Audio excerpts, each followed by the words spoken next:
paper, and I can send you their whole paper they wrote. It's a 4-page paper on why they're not going to follow Bruner's orders, and it's one of the few good orders that she's put out. And it's like, gosh, if there was one thing you're going to follow, we're going to pick this one, of which they're not doing. And on air with Matt Damschroeder last week, he was on our WOSU, which is our local PBS station. And on air, I got to ask him some beautiful questions about this, and I recorded it.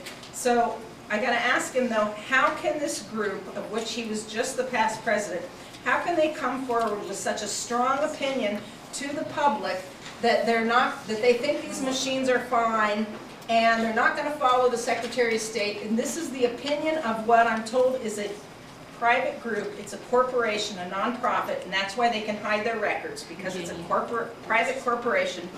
How can this group come forward with what's going to be public policy that he can't have it both ways? He's either got to share their records, and then they can have an opinion, I can like it or not, but how can they have an opinion if I'm not allowed to see their records and we finance them?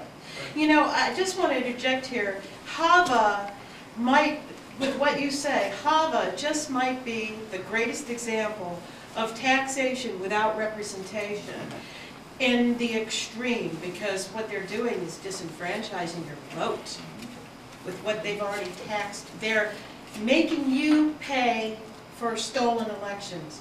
To steal your liberty, they are taking your tax money to do it. So that's pretty outrageous. All right. So that's pretty much that on the Ohio Association of Election Officials. I've got more digging there, which I'll be happy to share with you guys as I work on it further. And Virginia, I'll hand it back over to you now. And thank you all for listening to us. I know it's a lot of stuff, and I hope we didn't overwhelm you too much. But we've actually barely touched on what we know, which is sad, but there's that much to know. There's so much. And it's so blatant. Yes, exactly. It's in your face. And it's from the top down. Thank you. It's every level of government. It's not just the Board of Elections. That's Ron Paul stuff. You can pick that up before you leave. Also, I don't have my can today, but if you want to put donations in the box, we want to be having booths at Richland, Ashland, Wayne, Knox County, wherever we can get booths, but we have to be checking now about these booths. I already have one. I'm very interested in your paper ballot initiative. I think it could be an answer for us. You're not the only one in Ohio wanting this paper ballot initiative. There's also ProtectOhioVotes.org. Yeah, we need to work together to create a viable constitutional initiative. Mm-hmm. And I know that the Ohio Election Justice Campaign and all of our members would be very happy to circulate your petitions in Franklin County.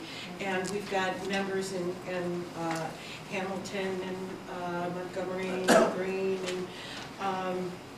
and you're going to need them from all the counties in Ohio. Of course, to get that many signatures, it's mind-boggling. It is. But it's an endeavor that would be well worth the effort, because it serves two purposes. You would educate the public, and you get that thing on the ballot. And people will demand a ballot if they know that initiative's there, and you're there talking to them there face-to-face for a couple minutes. That's an issue. They're going to demand that paper ballot. Right. One of the big things I would suggest, an action item that you could all do, is call the Secretary of State's office and demand that there be no more money spent on these vendors, and that we have 100% paper ballots in all counties.